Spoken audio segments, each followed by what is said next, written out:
बिस्मिल्लाहिर्रहमानिर्रहीम। अस्सलाम वालेकुम नाज़रीन, आप यूट्यूब चैनल देख रहे हैं। मैं इमरान खान हूँ। सबसे बड़ी और अहम खबर जो है वो इलेक्शन ट्रिब्यूनल्स वाला मामला ये सुप्रीम कोर्ट ऑफ पाकिस्तान पहुँचा। लेकिन आप गौर कीजिए कि जैसे ही PMLN या वफाकी हुकूमत जो इस वक्त मौजूद है पाकिस्तान में फॉर्म 47 वाली, वो किसी भी मामले को किसी भी अदालत में लेकर जाना चाहती है तो फौरी तौर पर मामला सुना जाता है। ख़ास तौर पर दो अदालतों में उनको बहुत फ़ायदा होता है, जहाँ पर चीफ जस्टिस काजी फ़ायद ईसा साहब हैं वहाँ पर, और जहाँ पे इस्लामाबाद हाई कोर्ट में चीफ जस्टिस आमिर फारूक साहब हैं वहाँ पे। दो जगह पे उन्हें बहुत फ़ायदा होता है।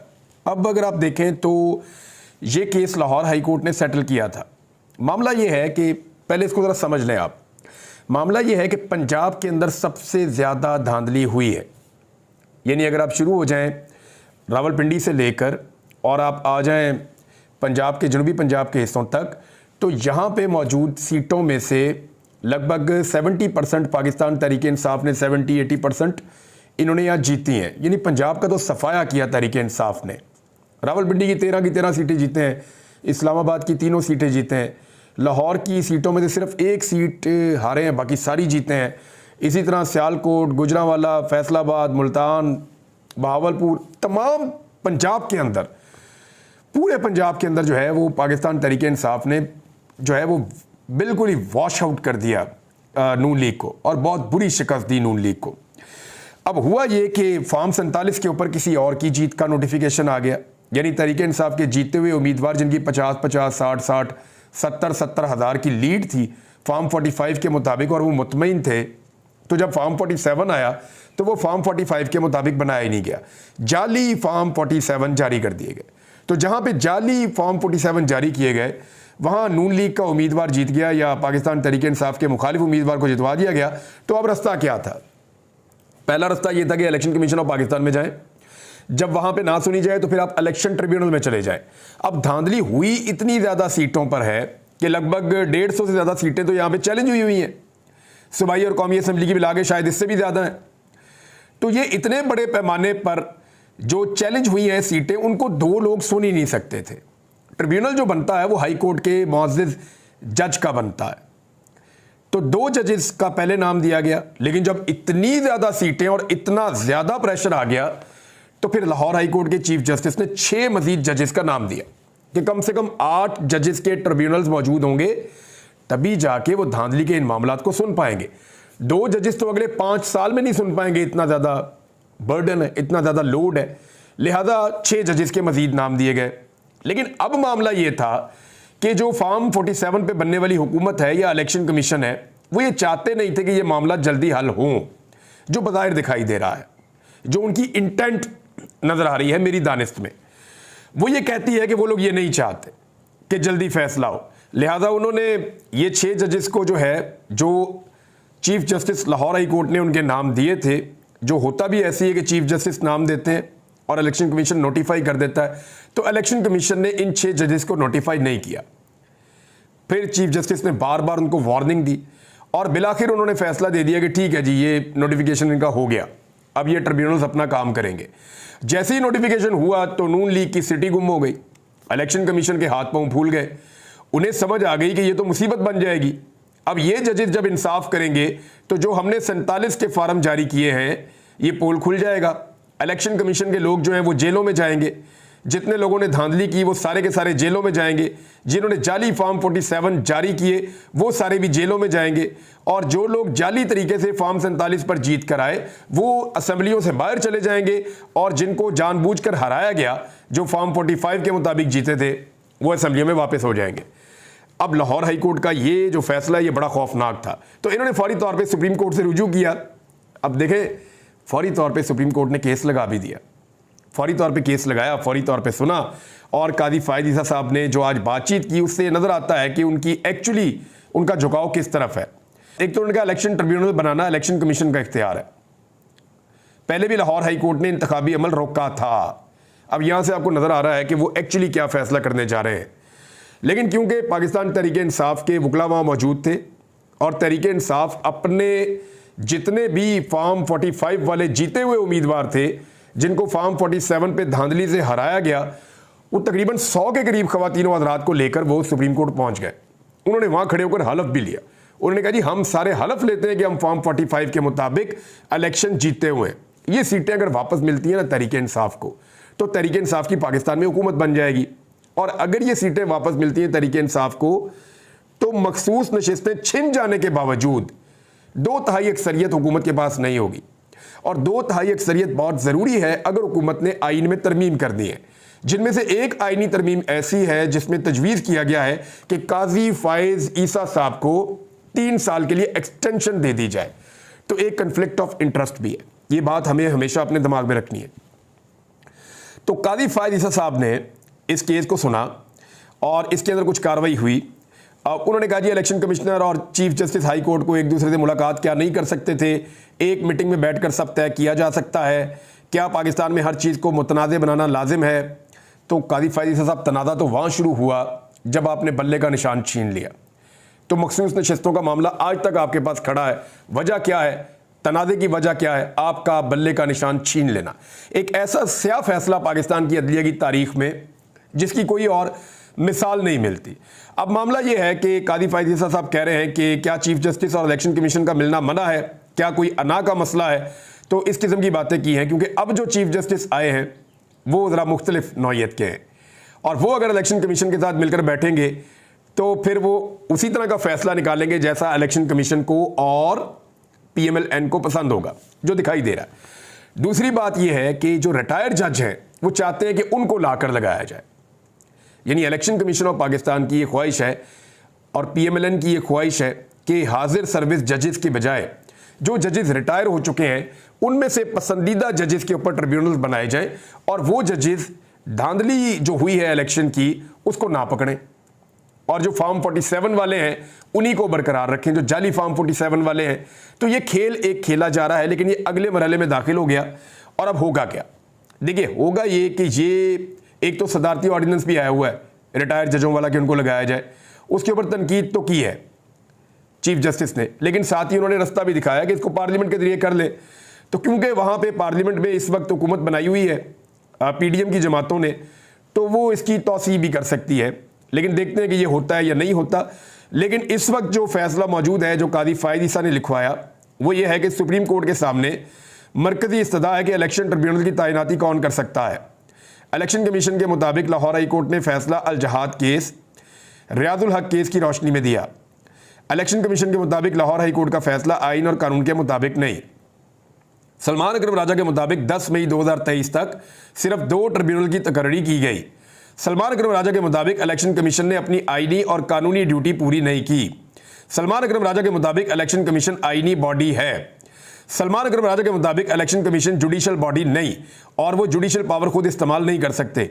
सलमान अकरम राजा ने इस्तदा की कि आईनी मामले की तशरीह के लिए 5 रुकनी लार्जर बेंच तश्कील दिया जाए।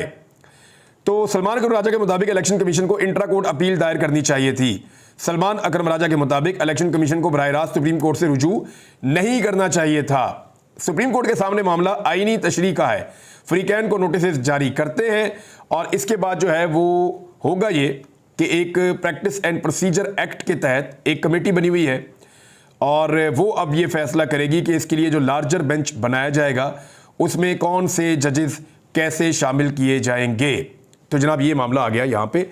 अब देखते हैं कि आने वाली समाअत में ये मामला किस तरफ बढ़ेगा, कैसा लार्जर बेंच बनेगा, कमेटी क्या फैसला करेगी और उसके नतीजे में चीज़ें कैसे आगे बढ़ेंगी। फिर एक चीज़ और है, रिटायर्ड जजेस की बतौर इलेक्शन ट्रिब्यूनल तैनाती के खिलाफ जो दरख्वास्त है वो भी लाहौर हाई कोर्ट में पेंडिंग है और उसके ऊपर भी जवाब तलब किया गया है फ्रीकैन से। लाहौर हाई कोर्ट ने जवाब तलब किया है कि रिटायर्ड जजेस को क्यों लगाया जाए ट्रिब्यूनल्स में जबकि ये रवायत मौजूद नहीं है। और अगर अभी इस तरह का कोई नोटिफिकेशन जारी किया है या अभी इस तरह का कोई जो है वो सदर ने एक ऑर्डिनेंस जारी कर दिया है तो ये पिछले इलेक्शन के ऊपर कैसे असरअंदाज हो सकता है। ये तो फिर आइंदा जो इलेक्शन होगा उसके ऊपर असरअंदाज होना चाहिए। तो इसमें एक बड़ी लंबी डिबेट है, आने वाले दिनों में पता चलेगा। लेकिन अदलिया अपनी स्पेस रीगेन कर रही है। जजेस को हरासा करने का एक मामला था, सरगोदा वाले जज के मामले से ये उठा था, वहाँ से फिर इसको आज खुद नोटिस लिया और फिर chief justice Lahore high court ने ये मामले पे इसका जो फैसला है वो सुनाया आज खुद नोटिस का। और जो महफूज फैसला था वो सुनाते हुए उन्होंने कहा DSP सरगोदा ROCTD सरगोदा और मुतल्लका SHO सरगोदा को तौहीन अदालत के शो काज नोटिस जारी कर दिए गए हैं। चीफ जस्टिस ने रिमार्क्स में कहा कि ATC अदालत के जज की जानिब से जो खतूत लिखे गए हैं वो सुप्रीम कोर्ट को भी अरसाल किए जाएं, जबकि जस्टिस शाहिद करीम 27 जून से केस पर समाअत करेंगे। अब आप जरा गौर करें कि ये सुप्रीम कोर्ट में क्यों जा रहा है। मामला ये है कि पहले ही 6 जजेस इससे मिलते जुलते खतूत सुप्रीम कोर्ट ऑफ पाकिस्तान को लिख चुके हैं। अब ये भी उससे मिलती जुलती एक डॉक्यूमेंट है, एक खत है, तो इसको भी अब सुप्रीम कोर्ट की कार्रवाई का हिस्सा बनाने का फैसला किया गया। देखिए, जब से कादी फायद ईसा साहब ने ये स्टेटमेंट दिया ना कि जब से मैं आया हूँ कोई मुदाखलत नहीं हुई, तब से लेकर अब तक मुल्क के कोने कोने से थां से मुदाखलत की खबरें आ रही हैं। अदलिया में जगह जगह से जजेस और अदलिया के बारे में इस तरह की खबरें आ रही हैं, मुदाखलत की खबरें अब तक आ रही हैं।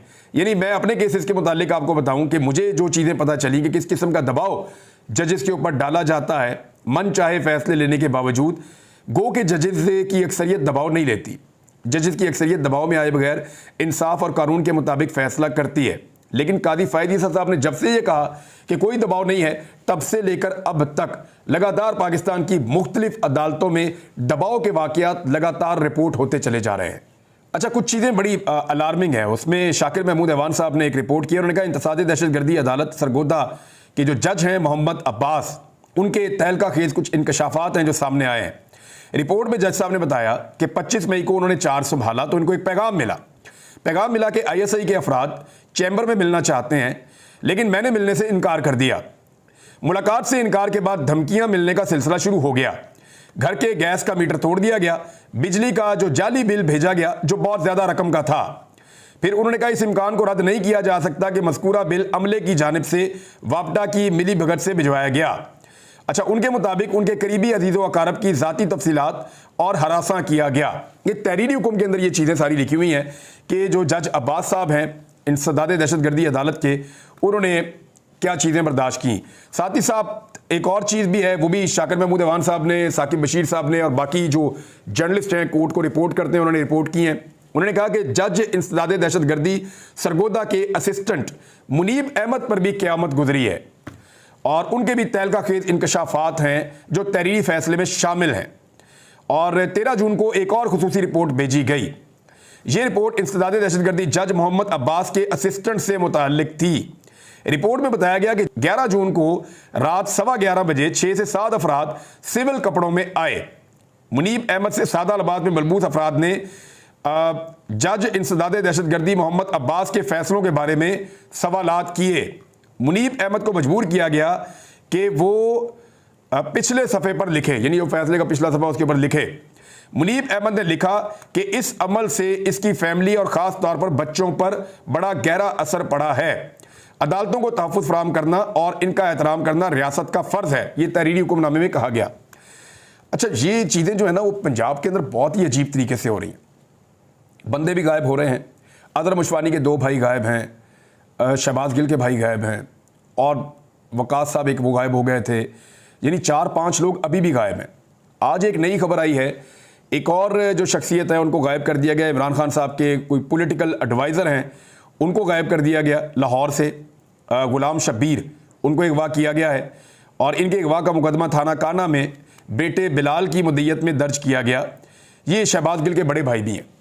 अब मामला ये है कि मरियम नवाज़ की हुकूमत में इतनी बड़ी नाकामी है ये कि लाहौर जो कैपिटल है पंजाब का, वहाँ से हर थोड़े दिन बाद एक बंदा गायब हो जाता है और ना पुलिस को पता है ना किसी एजेंसी को पता है। अदालतें बुला बुला के पूछती रहती हैं और कोई जवाब नहीं आ रहा। और एक बात यह है कि जितने भी बंदे गायब होते हैं उनका ताल्लुक इमरान खान साहब के साथ निकलता है। यानी इमरान खान साहब या उनकी पार्टी से ताल्लुक रखने वाले बंदे लगातार पंजाब के दारुल हुकूमत लाहौर से गायब होते चले जा रहे हैं। इस चीज़ को सिर्फ रिकॉर्ड पे रखना है। रिकॉर्ड पे इसलिए रखना है कि कल को जब ये अजाब पड़ेगा मरियम नवाज की पार्टी पे या नवाज शरीफ की पार्टी पे, तो ये बहुत चाँ करेंगे। तो इनको उस वक्त ये रिकॉर्ड बताया जाएगा कि जब आपके पास यहाँ पे हुकूमत थी तो आपने कख नहीं किया, आपने बिल्कुल आवाज़ नहीं उठाई, बल्कि आप हाथ पे हाथ रख के बैठे रहे और आप इस जुर्म के अंदर शरीके जुर्म रहे। ये जितने बंदे पंजाब से गायब हो रहे हैं, स्पेशली लाहौर से। नाज़रीन, मैंने आपसे कहा था कि तोशा खाना वाला केस है जिसमें इमरान खान साहब नायल हुए थे, वो केस दोबारा चलेगा और आज के दिन उसको चलना था, जुमेरात के दिन, लेकिन वो केस नहीं चला। इसकी जो वजह है वो मुझे साकिब बशीर साहब ने बता दी थी, बल्कि इन्फॉर्मेशन देने के लिए मैंने उनका शुक्रिया भी अदा किया था। हुआ ये है कि यही केस तहरीक-ए-इंसाफ ने इस्लामाबाद हाई कोर्ट में भी दायर किया हुआ था।